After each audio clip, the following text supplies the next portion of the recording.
And now we're on Daf Ayin Aleph Amid Beis. And Matirim Gamzio Shel Hegdish Shel Charv Shel Shikma. The Rabbanan didn't go buy into this whole theory that the parents and grandparents only were magdish the trunk of the tree, but not the growth of the fruits on the tree. And therefore there's Me'il involved if you steal from Hegdish. So they made a big mecha out of it.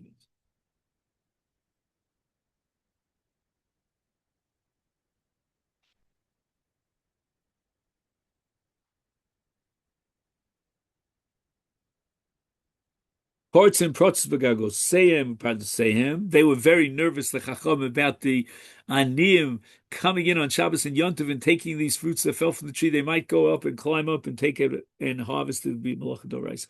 Kidei Lahachil Nishon Venosim Pale Yerek. Wow.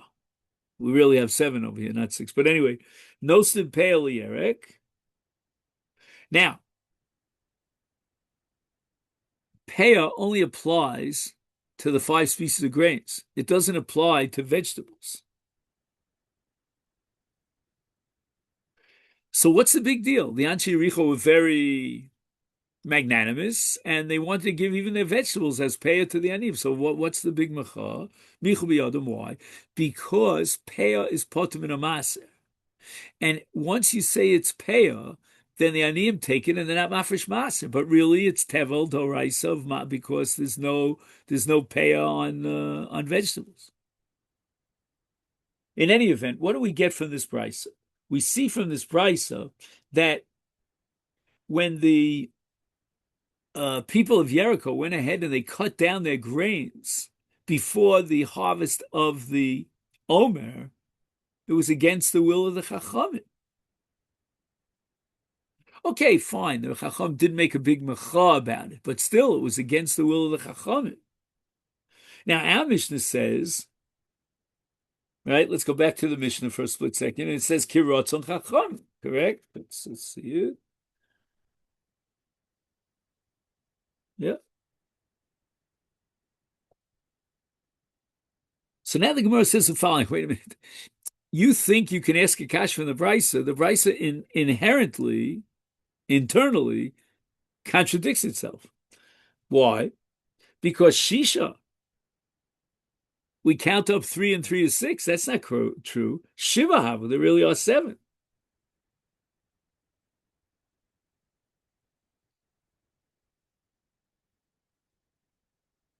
He's got the grafting, the wrapping, the harvesting, the stacking, the branches, fallen fruit, pear. So we're going to have to take one out. Ella Sami Mikan, you know which one we're going to take out? Ktsira. That they went ahead and they cut down their grains before the Omer was cut down. That we're going to take out because that is mutter, and that's berotzon chachamim, as we saw in our Mishnah, and take it out of the 6 because if we put it in the 6, it's shelo berotzon chacham. Okay. Now the Mishnah says kotzel l'shachas umachal behemo. You could cut it down for animal fodder when it's premature. Tanan Hassam, and now we're going to quote a Mishnah in Peah. Okay, so the subject of this Mishnah is what's called mafsikin. Way back when I wrote a whole essay on this topic, but I don't remember the details. I published it in a journal in America. Anyway, so what's mafsikin? Mafsikin means that you mafresh one peah for an entire field. If you have 2 fields, then you have to be mafresh peah from each field. So the ani will come in and take the peah from this field. Then he sees another field, he goes in and he takes the peah from the other field. However, what happens if you have one contiguous field with a mafsik in the middle? Like, let's say, for example, a river flows down in the middle of your field. So that's called a mafsik, and that sets up 2 different sados, and you have to give pay from each sad.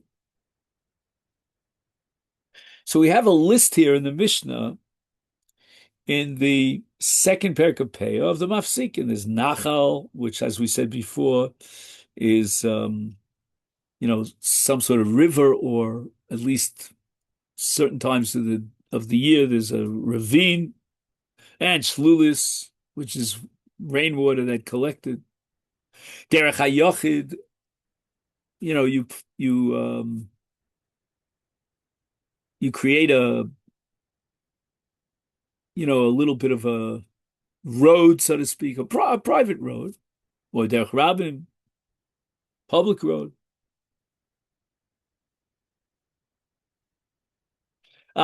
Okay. So this is a sugya of Bava Basra. What's a private road? What's a public road? Um, a private road has a measure of 4 amos in width. A public road has 16 amos in width. That has to do with Melecha Shabbos as well. Shvil harabim u'shvil hayochid, yosag shamim, osag shomim, and habor, v'hanir. Near is what they used to turn over the ground so that the water would seep in, the rainwater would seep. Zera acher, let's say you have two different zroim, then it becomes two different sados. And v'kotzer l'shachas mafsik. Let's say he has a strip of his field where he cuts down the grains in that strip for purpose of animal fodder. That's called shachas. That also is a mafsik. Divrei Rabbi Meir. Okay.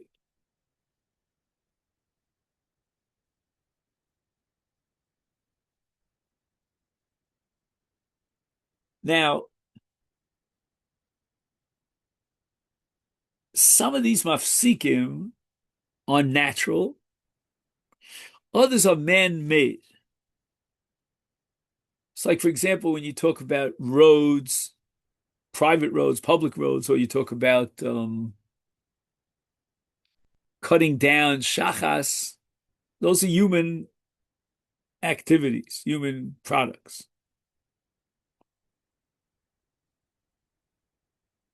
But we see that even nature could possibly divide a field into two, generating two chiyuvim peah. For example, in the case of rivers, ponds, where the rainwater collects,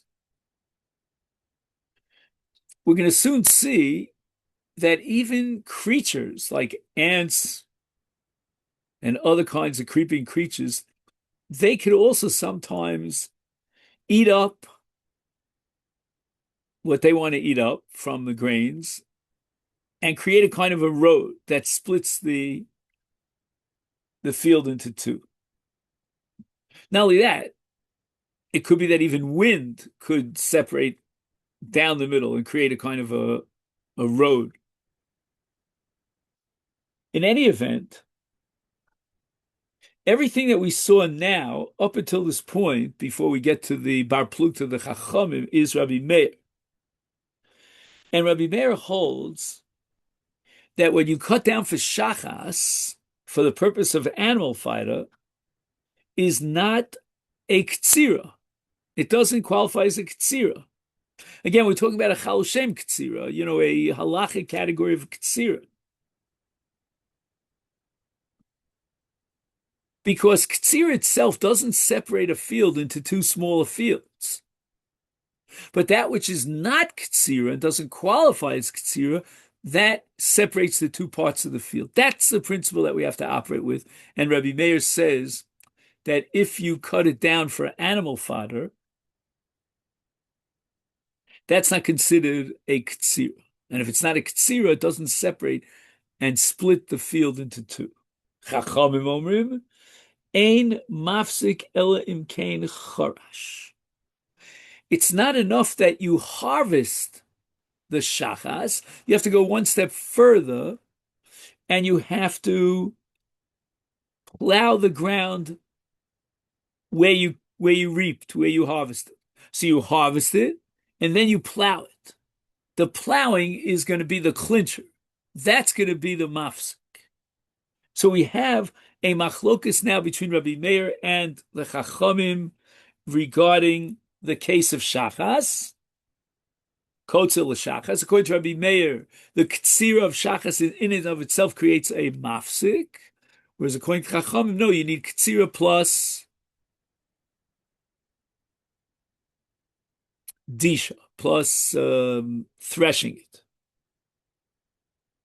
Actually, he calls it charisha. Fine. Omar Rabba bar Chanan Rabbi Yochanan. Rabbi Meir b'shitas Rabbi Shimon Amora. Let's connect Rabbi Meir with Rabbi Shimon. Di Omar. Rabbi Shimon went a step further in permitting ktsira before the Omer, and he allowed it even after Avah Shlish. Yitzar v'yachil af mishehevi shlish. Alma kasovar kol shachas lav ktsira. Meaning, even though the grains reached a pretty advanced ripening stage, but nevertheless, since he cut it down for the purpose of an animal and not for human consumption, that's mafkia, that undermines this legal status as ktsira, and therefore it doesn't violate the isa of ktsira before the Omer. And now the Gemara wants to, in the name of Rabbi Yochanan, equate that with Rabbi Meir, who says that when you cut the field for shachas, it's not a ktsira, and therefore it doesn't create a hefsek and separate the field into two parts. So again, the bottom line is that according to Rabbi Yochanan, Rabbi Shimon, who says that any ktsira for shachas, even after Avah Shlish, is mutter, should be identified with Rabbi Meir, or you go the other way around, doesn't matter. Rabbi Meir is the same shita, who holds that in mafsikin lepeya, when you cut down for the purpose of shachas, to feed the animal, that already separates the field into two.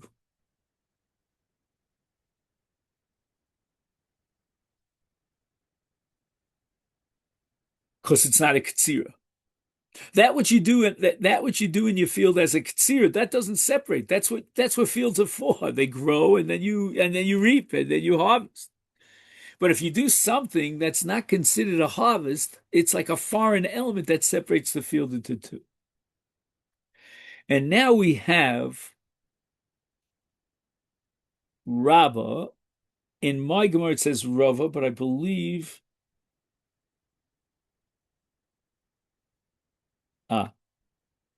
so apparently, according to Dikduke Sofrim, which is a pretty reliable textual book, this is Rav. So Rava heard the shtickle Torah of Rabbi Yochanan, and Yasiv v'ka'amalu lashmaita, and sitting in the audience was somebody by the name of Rav Acha bar Huna, and Esvei Rava. He's going to ask a question to challenge Rava, meaning really to challenge Rabbi Yochanan from a brayso. Now, we said before that even nature could separate a field into two. Achla chagav are locusts, or karsamua nimalim. Right, when you talk about animal, little ants that sort of eat away, that's called karsamua. Or shibraso haruach, the wind came and broke the field into two. Hakol modim, everybody agrees it's a mafsik. No, I'm sorry. Hakol modim, charash mafsik, lo charash eno mafsik. Even Reb Meir would agree it's not a mafsik unless, as we saw in the name of the Chachamim, it is followed up by charisha, by plowing. Okay, fine. That's the brayso. What does it have to do with Rabbi Yochanan's shtickle Torah?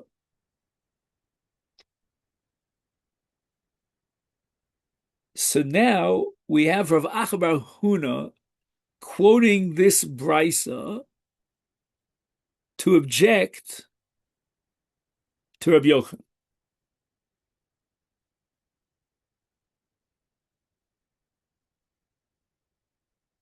Hakol modim man. Who is the Brisa referring to when it says Hakol modim? Even he agrees that you need Harisha. It's got to be Rabbi Meir, right? It was the Chacham who said you need Harisha subsequent to all these things.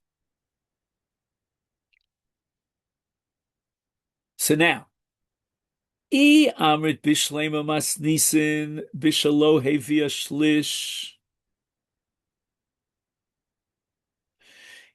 If you're going to tell me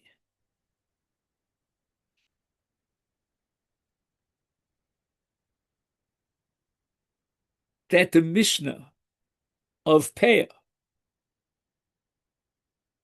in which Rabbi Meir said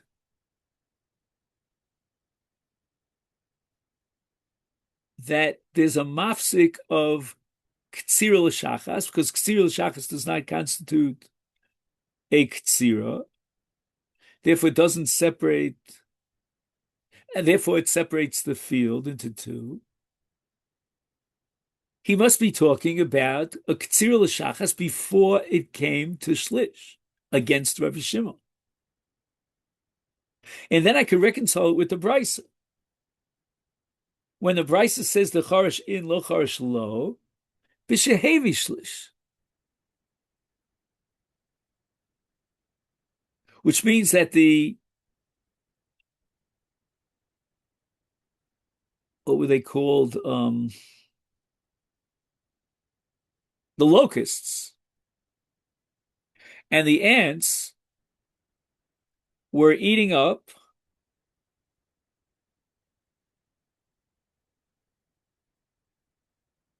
just 1 second.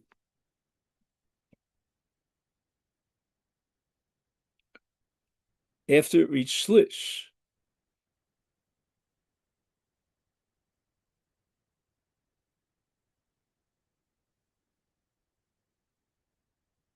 Let me just get the logic of it.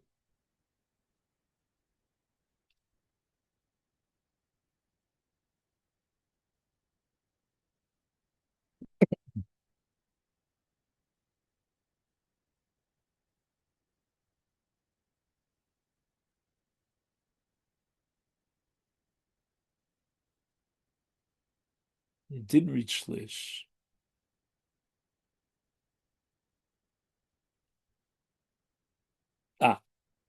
So why is it that the Brisa, in which it says Hakol Modim, meaning even Rabbi Meir agrees, you still need Harish on top of it? And the answer is because Hevi Shlish. So if I understand correctly, we're gonna combine together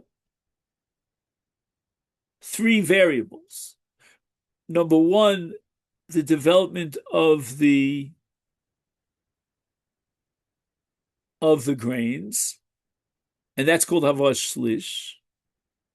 Number two, these creatures created some sort of a ktsira, meaning they just demolished that part. And number three, charisha, that in the aftermath of the destruction by these locusts and ants to create some sort of a path that separated the two parts of the field, he went ahead and he threshed the field at that point.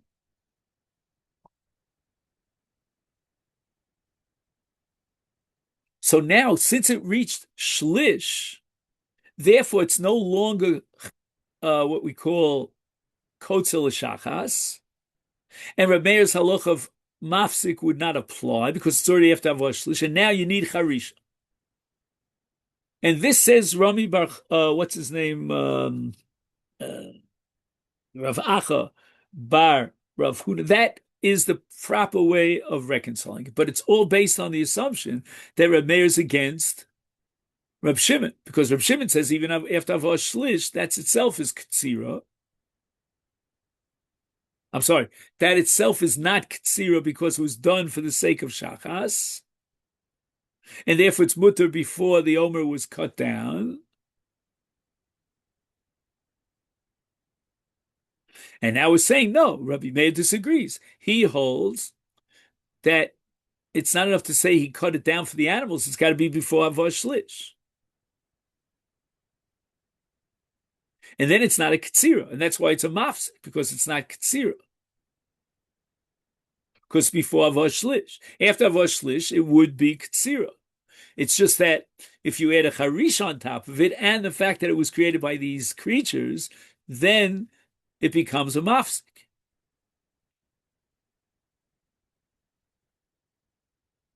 Nami.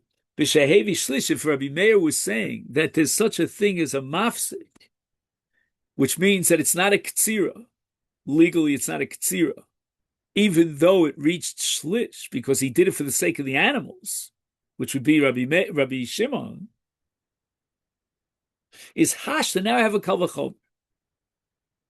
Uma hasam, when there was a human element active here to create the harvest, the ktsira the adam. And Omer Rabbi Meir lo shmei ktsira. Why? Because it was havash lish. Is hacha in the case where the decimation was done by the locusts and the ants. Lo kolshken, how much more so that this is not a ktsira. So when a person does ktsira, but it's done for the sake of animals, then it's not a ktsira, even though it's havash lish. Then how much more so if the creatures, they don't have any any interest in preparing something for Adam, so it's certainly doesn't qualify as a ktsira. So why do you need charisha? Why does it have to be charash it, lo charash it?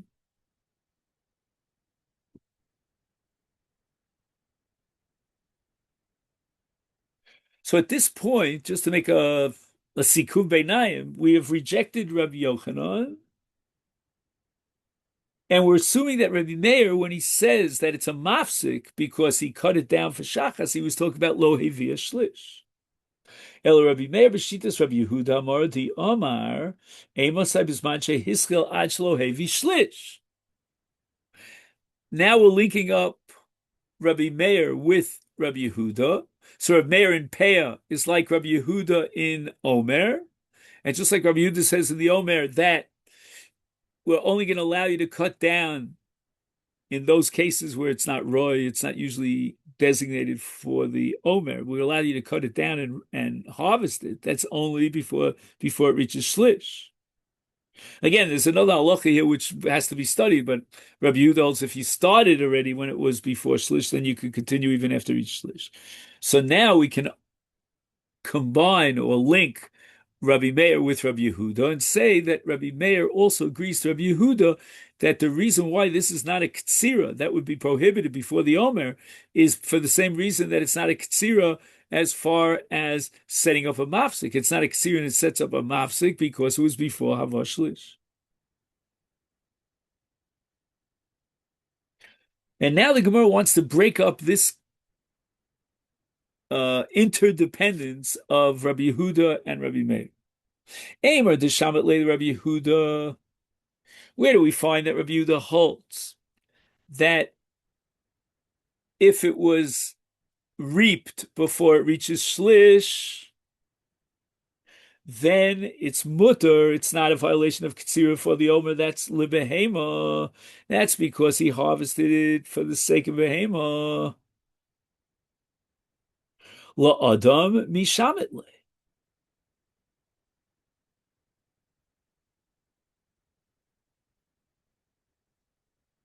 Meaning, Rabbi Meir apparently never actually said what we thought he was saying, that the mafsik of Peah is a result of the fact that it was done with the intention for an animal, but rather Rabbi Meir would hold that even if it was an intention for human consumption, which I guess would mean that he toasts it, which we're going to see later on, it becomes, I don't know, some sort of like toasted bran or something, then even in that case, it's a mafsik in Peah because it's not called Ktsira, because it was before Avash Shlish, even though it was for human consumption. Rabbi Yehuda went out of his way to say that it was for the sake of an animal.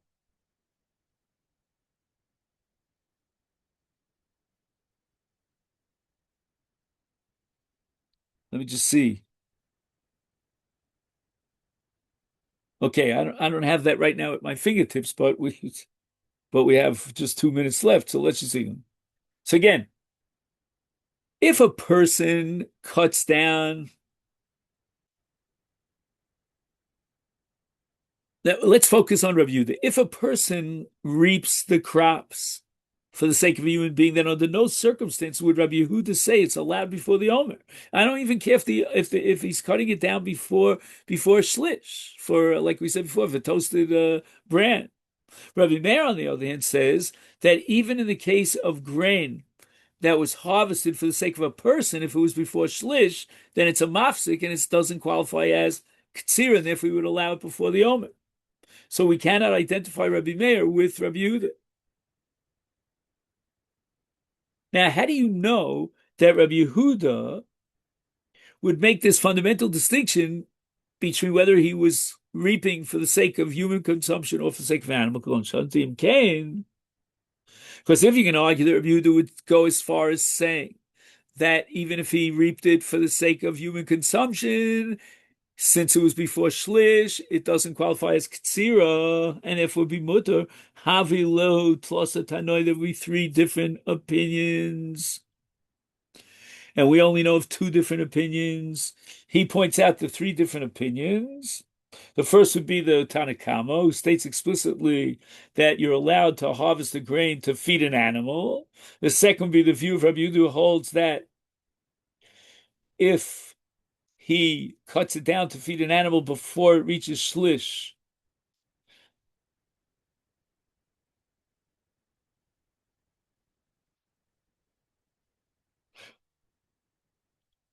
if he cut it down before it reaches shlish,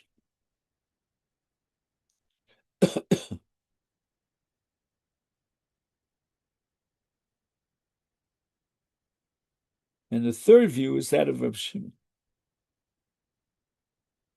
Elakias Rav Dimi Omar, Rabbi Meir Kibishitas, Rabbi Akiva Rabo. Rabbi Meir actually should be linked up not with Rabbi Shimon, not with Rabbi Yehuda, but rather with his Rabbi Akiva. Omar, because Rabbi Akiva was of the opinion, Afli Odom Nami. Even if the grain was cut down for human consumption, but it was before Vashlish, Lavi Ktsir Disnan, Hamanamer, so this is back to Peah. Hamanamer, some means he has patches of grains in his field. He harvested between one patch and another. V'shir bo kolachim lachim, and he left over in those parts of the field that he didn't harvest. He left lachim, wet stalks, moist stalks. Rabbi Kiva Omer, pe'elachol echad v'echad. Each one of these patches is defined as a separate field requiring its own payah. V'chacham omrim me'echad alakol. He just has to be mafresh payah for one of all these different patches. V'yomer Rabbi Yehuda Shmuel lo chiev. Rabbi Akiva, when did Rabbi Akiva say that each patch requires its own hafrashas payah? El b'minamer lekloyos. He harvested for the purpose of toasted kernels, like we discussed before, which are made of immature grains before they reach shlish. So the reaping of such grain is not considered alpidin ktsira.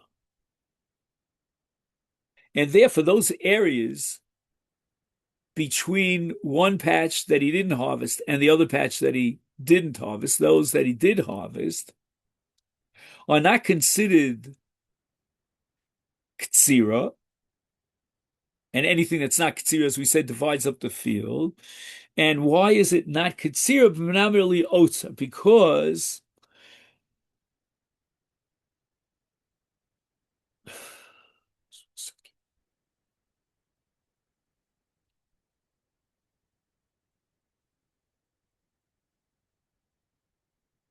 again, Omer Shmuel, Lo Chiev Rabbi Akiva. When did Rabbi Akiva see this? Each patch is a separate field.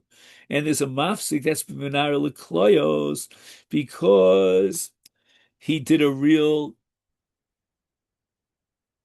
Just 1 second. Of toasting the kernels made of grain is not yet attained, since the rivus of grain is not legally, it's not an act of ktsira, right? Because he's not eating it in the normal way. He's not like making flour out of it and baking it as bread or anything like that. He's just eating it as toasted kernels. So that's not called ktsira. And if it's not ktsira, then it separates the field into different parts, each part requiring its own hafrashas peyav otzer. But let's say in those areas that he cut down the harvest, he did it for the purpose of storage. And if I understand correctly, if you store it, then it becomes humanly edible. Not really otsar. Ah, what's being said here by Rab Dimi is that if it's fully ripened, low, then it's ksira if it's fully ripened. So toasted kernels are intended for human consumption, but according to Shmuel, Rabbi Akiva rules that when grain that has not yet reached a third of its growth is reaped for personal human consumption, it's not regarded as a legally significant act of harvesting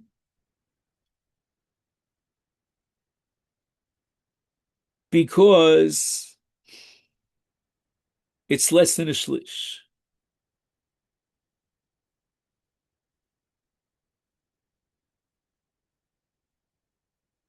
So if it's less than a shlish, then according to Rabbi Akiva, it's not a valid ktsira, and therefore, even though he's going to toast it and eat it as toasted kernels, nevertheless, it's not a ktsira. If it's not a ktsira, then it's a mafsik, and therefore he has to give payah from each one of these patches. Aini, this we'll review this last piece tomorrow, but the Aini, is this really so? V'haki asa Ravin am Rabbi Yochanan mechayv Rabbi Akiva af b'menam li'otzer, even though it reached the shlish. According to Rabbi Yochanan, Rabbi Akiva states his ruling, even in regard to fully ripened grains, and it was harvested for people. So why is that called?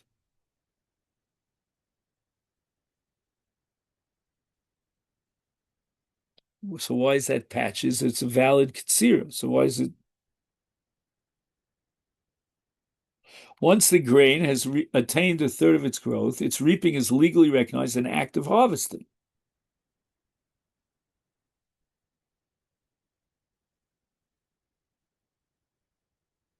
So why is it high for each patch? I don't get it. All right, so we'll try to, there's so much here, but how much can you do? Okay, then. So tomorrow, I guess we meet at noon. Does that make sense? Yeah. Okay, then. 9:30 tomorrow. Oh, what's tomorrow? Tuesday. Oh, Tuesday. Good, good, good. Yeah. I meant 9:30. Okay, all the best.